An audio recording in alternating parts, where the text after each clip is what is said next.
സംസ്ഥാനത്ത് കനത്ത മഴ തുടരും. കണ്ണൂരിലും വയനാട്ടിലും റെഡ് അലർട്ട് പ്രഖ്യാപിച്ചു. 8 ജില്ലകളിൽ ഓറഞ്ച് അലർട്ടാണ്. അഖിൽ ഷാ അൻസാർ തിരുവനന്തപുരത്ത് നിന്ന് വിവരങ്ങളുമായി ചേരുന്നു. അഖിൽ ഷാ, എന്തൊക്കെയാണ് മഴ മുന്നറിയിപ്പിന്റെ വിശദാംശങ്ങൾ?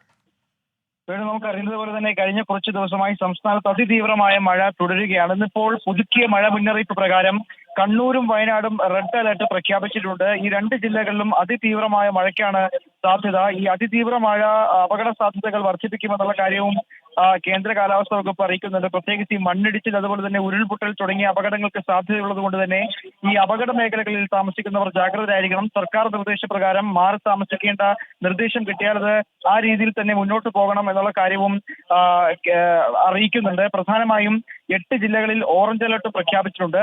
അതുപോലെ തിരുവനന്തപുരം, കൊല്ലം, ആലപ്പുഴ, പത്തനംതിട്ട ജില്ലകളിൽ യെല്ലോ അലർട്ട് പ്രഖ്യാപിച്ചിട്ടുണ്ട്. ഈ മഴ ശക്തമാവുന്നതിനോടൊപ്പം തന്നെ ശക്തമായ കാറ്റിനും ഉള്ള സാധ്യത ഉണ്ട് എന്നുള്ളതാണ് ഏറ്റവും പ്രധാനമായും അറിയിക്കുന്നത്. അതുകൊണ്ട് തന്നെ മത്സ്യത്തൊഴിലാളികളും ജാഗ്രത പാലിക്കാനുള്ള നിർദ്ദേശവും നൽകുന്നുണ്ട്. അഖിൽ ഷാ അൻസാർ തിരുവനന്തപുരത്ത് നിന്ന്.